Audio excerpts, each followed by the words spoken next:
کہ اس دن یہودی بھی روزے رکھتے ہیں اور اس خیال سے رکھتے ہیں کہ اس دن بنی اسرائیل کو فرعون کے ظلم سے نجات ملی اور انہیں اللہ رب العزت نے نجات عطا فرمائی، فرعون اور اس کا لشکر غرق ہوا، تو بطور شکرانے کے وہ اس دن روزہ رکھتے ہیں۔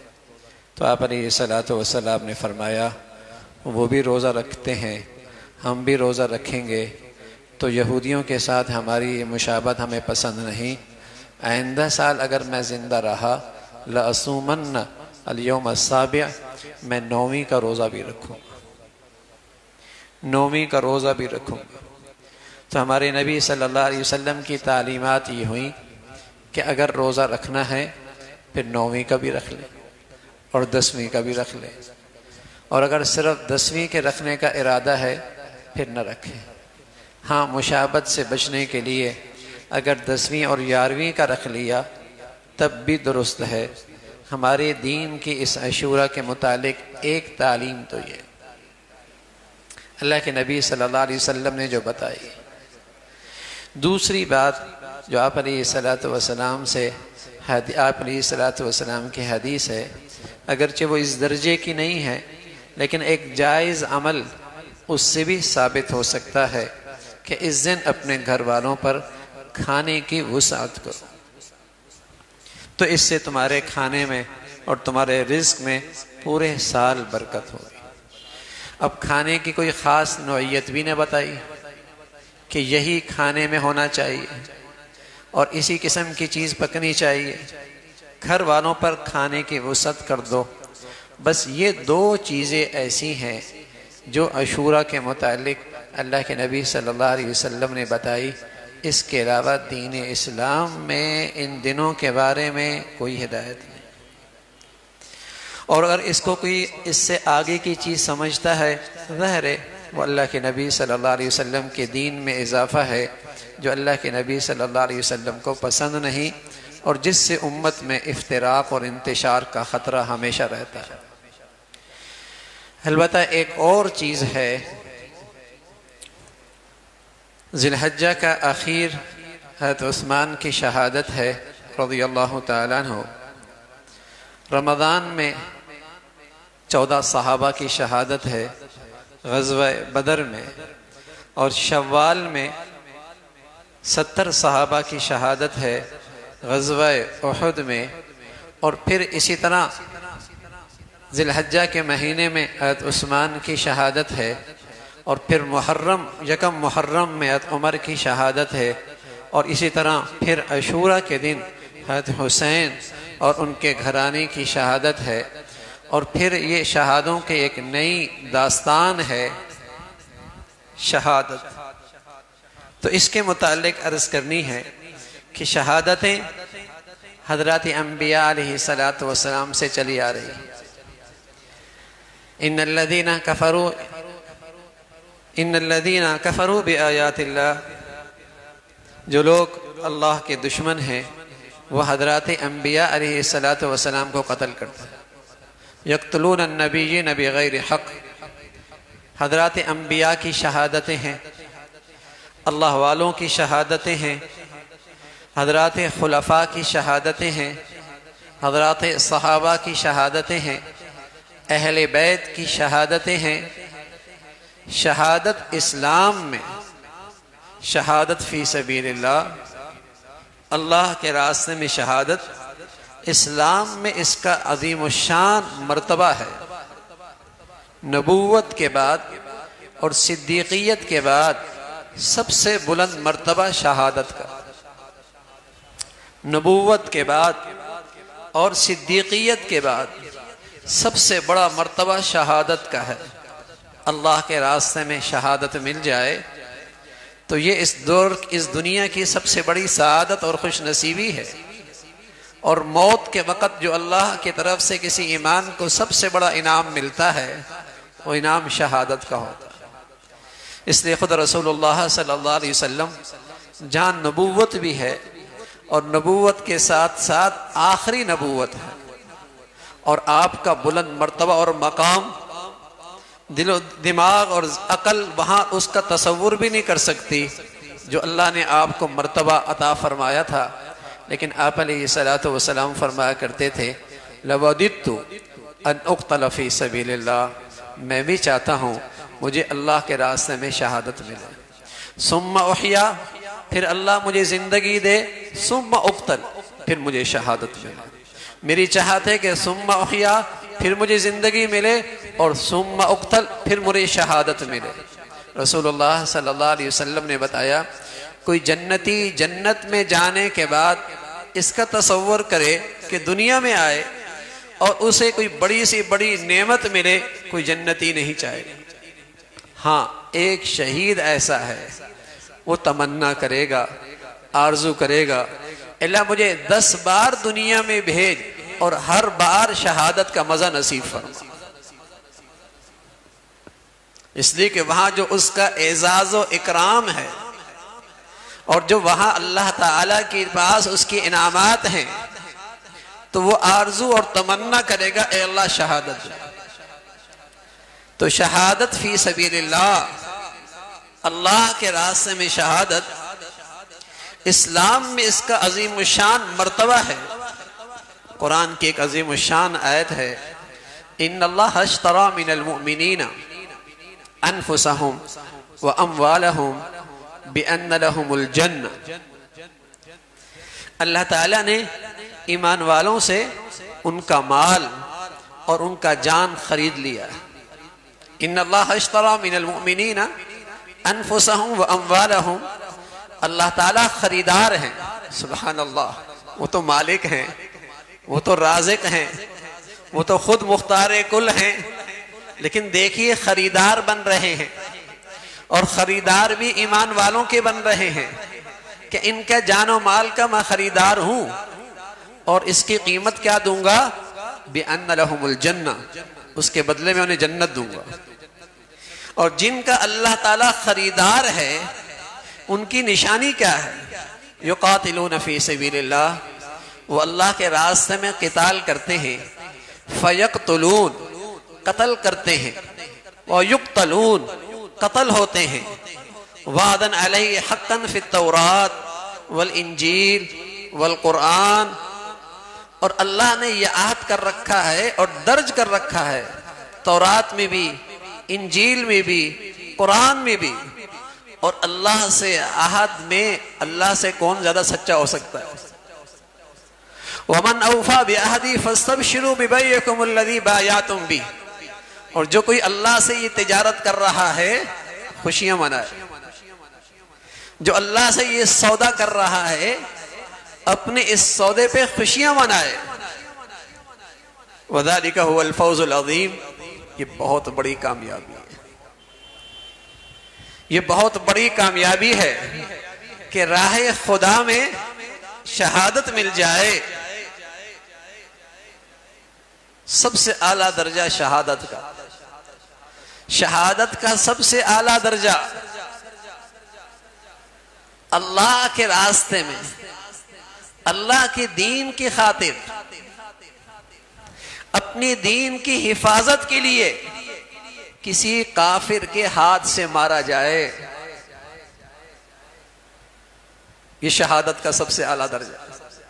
اللہ کے راستے میں اپنے دین کی حفاظت کے لیے، اللہ تعالیٰ کو راضی کرنے کے لیے کسی کافر کے ہاتھ سے مارا جائے.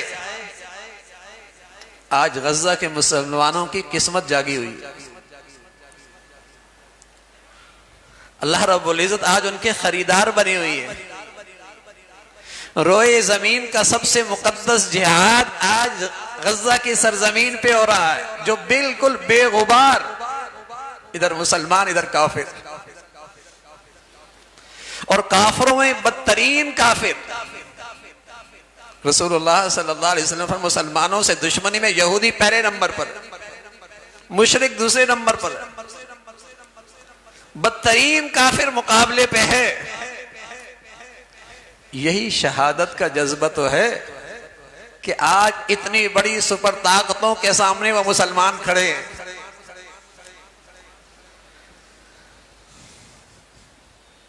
صدیوں پہلے کربلا کا واقعہ ہوا، لیکن آج کا کربلا کا واقعہ تو تازہ ہو رہا ہے۔ آج شہادتوں کا میدان سجا ہوا ہے۔ شہادت اسلام میں اس کا مرتبہ نبوت اور صدیقیت کے بعد سب سے بلند مرتبہ شہادت کا، اور شہادت کی بھی سب سے اعلیٰ شکل اللہ کے دین کی خاطر کافر کے ہاتھ سے مارا جائے۔ اللہ میاں کہہ رہا ہے ہم ہیں ان کے خریدار، اور ساتھ یہ بھی کہہ رہا ہے وَذَلِكَ هُوَ الْفَوْزُ الْعَظِيمُ، بہت بڑی کامیابی، یہ کامیاب ہو گئے۔ لیکن آج کے دنیا پرستوں کو ان کی کامیابی سمجھ میں نہیں آتی، اس لیے کہ شہید کو جب زخم لگتا ہے تو سچے نبی نے بتایا درد نہیں ہوتا، تکلیف نہیں ہوتی، اسی لمحے اللہ اس کی زندگی کی ساری خطائیں معاف فرما دیتا ہے، جنت میں اس کا ٹھکانہ اس کے سامنے آ جاتا ہے۔ جب یہ آیت نازل ہوئی، حضرت جابر فرماتے ہیں رضی اللہ تعالیٰ عنہ، مسلمانوں نے مسجد میں اللہ اکبر کا نعرہ بلند کیا جب یہ آیت نازل ہوئی، اور شہادت کا یہ اعزاز اور مرتبہ بتایا گیا، اور رسول اللہ صلی اللہ علیہ وسلم نے بتایا کہ مسلمان مسجد میں تھے تو نعرہ تکبیر بلند ہوا، اور ایک انصاری کہنے لگے واہ واہ واہ واہ کیا سودا ہے، کہنے لگے واہ واہ واہ واہ کیا سودا ہے، ہم یہ سودا فسخ نہیں کریں گے، اور اس سودے کو فسخ نہیں ہونے دیں گے، یعنی نہیں توڑیں گے اس سودے کو، ہم یہ سودا کریں گے، ہم یہ سودا کریں گے، ہم یہ سودا ضائع نہیں ہونے دیں گے۔ کوئی مزے کی چیز ہے نا، اور بہت ہی مزے کی چیز ہے۔ تبھی تو آج میرے عزیزو یہ دین جو پہنچا ہے انہی شہیدوں کا خون کا برکت ہی تو ہے کہ میں اور آج مسلمان ہیں۔ اسلام کو جو بہار ملی تھی اور اسلام کو جو عروج ملا تھا، انہی شہیدوں کے خون کی برکت اور ثمرہ ہی تو تھا۔ اور دنیا کفر مسلمانوں کے اسی جذبہ شہادت سے اس پر کپ کپی طاری ہو جاتا ہے، خوف زدہ ہو جاتا ہے، اسی جذبہ شہادت کو ختم کرنا چاہتا ہے۔ ظاہر ہے جب کوئی آدمی دنیا پرست بنے گا، شہوت پرست بن جائے گا، نفس پرست بن جائے گا، جینے کا شوق بڑھ جائے گا، وہ کہاں شہادت جائے گا؟ شہادت کی تمنا تو وہ مسلمان کرتا ہے جسے پتہ ہے زندگی وہ ہے، اور اس زندگی تک پہنچنے تک سب سے بہترین سفر شہادت کا ہے۔ اللہ میاں کہتے ہیں وَلَا تَحْسَبَنَّ الَّذِينَ قُتِلُوا فِي سَبِيلِ اللَّهِ أَمْوَاتًا، جو اللہ کے راستے میں شہید ہو جائیں تو انہیں مردہ مت کہو، بل احیاء، وہ زندہ ہیں، انہیں اللہ نے ایک خاص قسم کی زندگی دی ہے۔ وَلَا تَقُولُوا لِمَنْ يُقْتَلُ فِي سَبِيلِ اللَّهِ أَمْوَاتًا، جو اللہ کے راستے میں شہید ہو جائیں تم انہیں مردہ مت کہو، بل احیاء عند ربهم يرزقون، انہیں اللہ رزق دیتا ہے، اللہ انہیں ایسی زندگی دیتا ہے جس کا تم شعور بھی نہیں رکھتے۔ فرحین بما آتاہم اللہ من فضل، بڑے خوش ہیں جو ان پر اللہ کا فضل و انعام ہے اس پر بڑے خوش ہیں۔ یہ شہادت کے فضائل، اللہ کا کلام، رسول اللہ صلی اللہ علیہ وسلم کی احادیث بھری پڑی ہیں، کیونکہ شہادت یہ نتیجہ ہے اللہ کے راستے میں جہاد کرنے کا، یہ شہادت یہ نتیجہ ہے اللہ کے راستے میں جہاد کرنے کا۔ اور اسلام کا دامن شہادتوں سے بھرا ہوا، حضرات انبیاء علیہ الصلوۃ والسلام شہید ہوئے،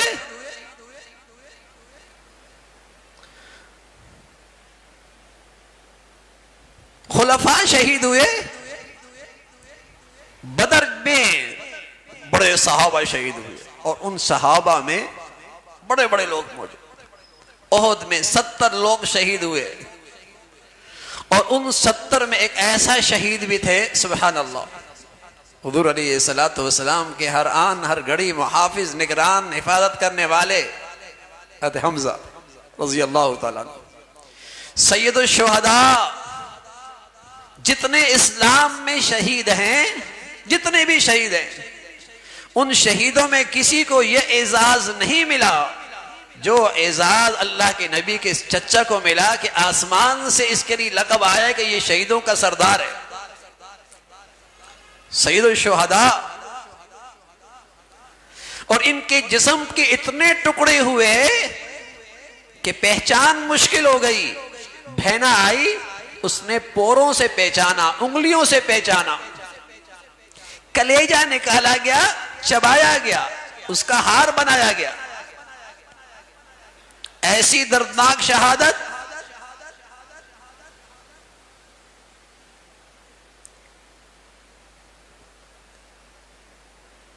جب مدینہ لانے لگے ان شہداء کو تو احد کا پہاڑ بھی ساتھ چلنے لگا، حضور علیہ الصلوۃ والسلام فرمایا نہ لے کے جاؤ ورنہ احد بھی ساتھ چل پڑے گا، یہی تدفین کر دو، یہی تدفین کر دو ان کی۔ وہاں مصعب جیسا شہزادہ بھی موجود ہے، آپ شہداء احد کی زیارت کرنے کے لیے جاتے ہیں، مصعب جیسا شہزادہ حسین، اتنا حسین تھا، جب احد میں شہید ہوئے تو آواز لگی اللہ کے نبی شہید ہو گئے، اتنی شکل میں میل تھی۔ تو اسلام کا دامن تو شہیدوں سے بھرا ہوا ہے، شہادت مسلمانوں کو مایوس نہیں کرتی، ان کے ایمان کی حرارت کو جلا بخشتی ہے، ان میں جذبہ شہادت پیدا کرتی ہے، انہیں اللہ کے راستے میں قربانی کا جذبہ دیتی ہے۔ اس لیے مائیں اپنی اولاد کی شہادت پہ خوشیاں منایا کرتی تھی، مٹھائیاں تقسیم کیا کرتی تھی، اللہ کا شکر ادا کیا کرتی تھی۔ حضرت خنسا رضی اللہ تعالی عنہ بیٹے پالے، جوان کیے، 1 2 3 4 5 سارے اللہ کے راستے میں شہید ہو گئے، اور کہا میں نے پالا ہی ان دنوں کے لیے تھا، اور جب سارے شہید ہو گئے کہنے لگے اللہ تیرا شکر ہے تو نے ان شہداء کی برکت سے مجھے عزت بخشی ہے، مجھے آپ نے عزت دے دی میرے گھرانے کو کہ میرے گھرانے میں ایسی دولت شہادت آ گئی۔ یہ رونے دھونے کی چیزیں نہیں ہیں، یہ پیٹنے مرنے کی چیزیں نہیں ہیں، اس سے تو مسلمانوں میں جذبہ ہے، شہادت کا جوش پیدا ہوتا ہے۔ تو ہم اپنے شہیدوں کو یاد رکھا کریں، ہم اپنے شہیدوں کے تذکرے کیا کریں، اور اپنے بچوں کے دلوں میں شہادت کا جذبہ اللہ کے راستے میں۔ یہ دین جو آج تک مجھ تک کلمہ پہنچا ہے میرے عزیزو، شہادتوں کی دستانیں، قربانیاں ہیں، شہداء کا خون ہے۔ اللہ رب العزت ان شہداء کی برکت سے یہ مبارک جذبہ ہمیں بھی نصیب فرمائے۔ مرنا تو ہے لیکن اللہ کے راستے میں موت آ جائے کیا ہی کہہ رہے۔ کوئی سڑک پہ مرتا ہے، کوئی نرس کے ہاتھ میں مرتا ہے، کوئی کہاں مرتا ہے، اور کوئی اللہ کے راستے میں مرتا ہے، خوش نصیب۔ اللہ اپنی پسند کی زندگی دے اور اپنی پسند کی موت نصیب فرمائے۔ وآخر دعوانا الحمدللہ رب العالمین۔